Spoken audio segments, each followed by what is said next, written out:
Hi everyone, and in today's video I'm going to show you me installing a hardwired dash cam kit.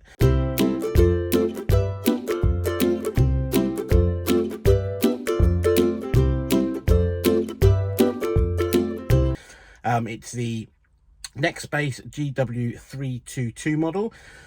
So it's sort of the middle of the road really, I would say. It costs about £89. It's quite a good little dash cam. I've had one in my car for quite some time. Now we're going to put one in Kate's new car. We've also gone for the rear window camera and the hard wiring kit. So what I'll do is I'll show you basically the way I would install it. And I don't know whether it's where the manufacturers would advise, but it is the way I would install it. I installed it in my other cars and it works quite well. So let's get going. Okay, so here in the car I've just got my basic little box of tools from the garage. So I mean, the tools really all you're going to need for this one. I've got a wrench here with a 10mm on the end, because we'll need that for getting the earthing bolt off, or one of the bolts onto the chassis, so you can fit the earthing wire. I've got a pair of needle nose pliers for help fishing. I've got a pair of snips there, a flat-headed screwdriver, a posi-dry screwdriver, some insulation tape, and I also have a plastic spudge, because those plastic prizing tools, these, is probably one of the most important tools you're going to need. Because it helps obviously lift parts of the dashboard off. So, you know, if you needed to get to, like, say, behind here, you would use the spudge to get behind there, and it wouldn't damage the dashboard at all. So going back to the cameras we bought the Nextbase GW322 model of dash cam. It's one with a magnetic mount. We've got this one here, which is the rear window camera, so I'll fit that, and then obviously got the hardwired dash cam kit. So I guess first things first, let's get the boxes open in the boot so we can lay all the wires and connections out, and I can actually have a look to see what we've got.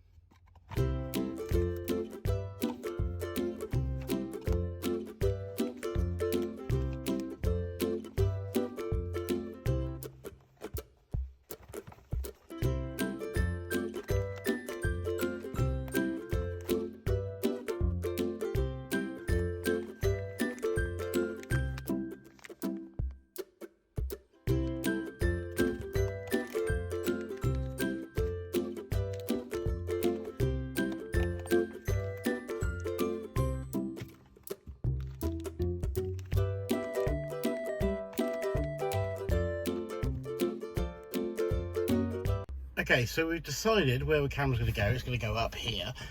So it's going to go up here. This is where the camera's going to go. So basically I've got to run the wire back behind here, all up inside here, so I can get my fingers behind that and pull that down over to here, and then flip this flap here, and there's a screw under here, so take the screw off, and this panel here comes off. So I should be able, so what I'll start doing is I'll just whip this panel off here quickly where there's an airbag in there. So I'll whip that off and show you what's under there. So all you do is you get your little spudge underneath, and you just lift that flap like that, and then underneath here there is you can see it, there's a screw under there. So we'll undo that screw now. Okay, so this is the little screw that comes out of here from inside there, so we'll just put that to one side and keep it safe in there. And then we've got to try and prise this off now, so give me 1 second. I need 2 hands of this. So we've taken the side trim off there to expose this panel. It's quite easy, it just clips in with 3 clips. As far as the bottom there's the side curtain airbag on the right hand side, and all we're going to do is feed the wires down through here, and there's somewhere else we can take this side panel here off to get under here to where the fuses are. So next step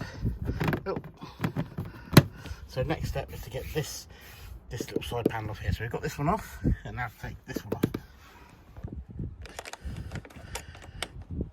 So using the plastic spudges, just try to ease that out like that, and then it should just, there we go, open that up like that.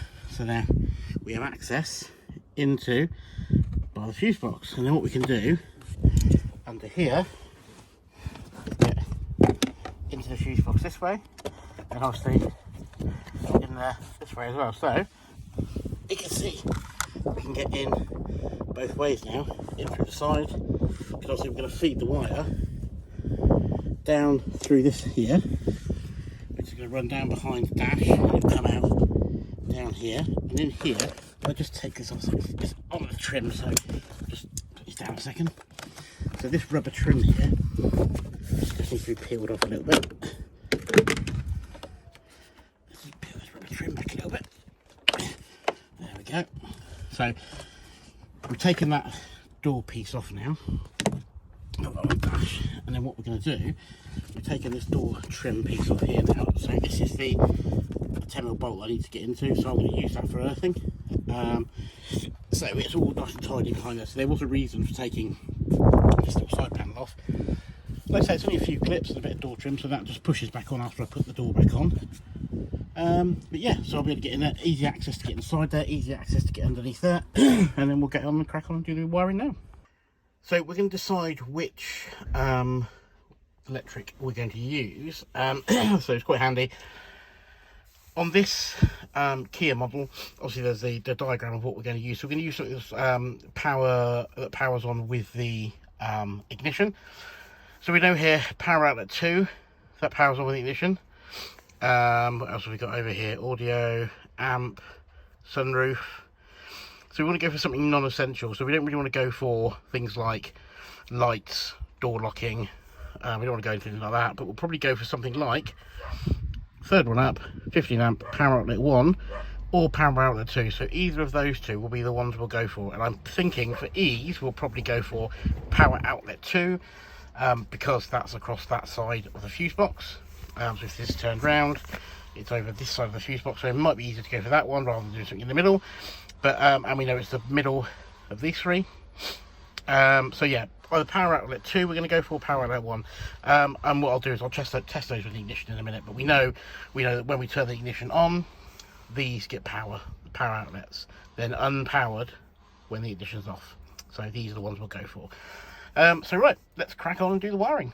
So as you can see here, I've left about 3-4 inches of slack on that end because we can always push that back up again the lining, but it's all pushed up inside the lining along here until we get to the end here, and you can see I've just tucked it behind there.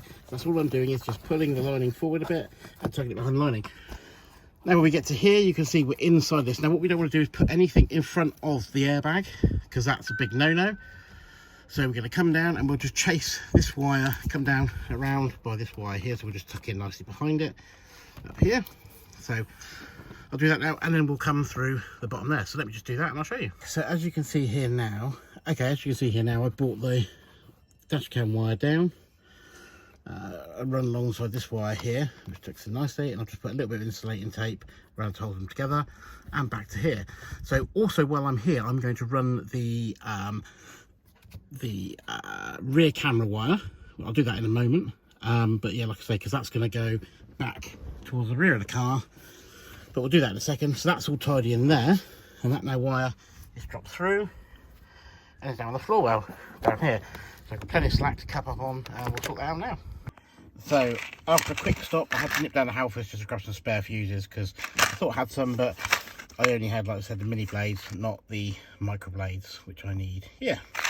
So yeah, go back to where we were. So I'm going to replace the power outlet 2, which is a 20 amp. I'll put a 20 amp in it and then we'll be sorted. Let's get going. Okay, so I just went to do the bolt for the earthing over here, and I realised that it's not a 10mm, it's a 12mm. So quick out with the socket set, get a 12mm one on this. So I'm just going to loosen this off over here, and then we're going to stick the earthing underneath that, and then put the side back on. So we've put the dash cam up now, that's all working, and the rear camera's been installed. So that's all in, and we've replaced everything back on the dash into the fuse box. This side panel's back on, and then we've run all the cables through the roof lining, all up through here, around the air. So the camera's all fitted now. There's the rear camera. I just took that wire up a little bit. It's all run through the roof lining, all up through here, all up through here, down to the base, across to the windscreen, and they're all tucked away. And there is the reversing camera.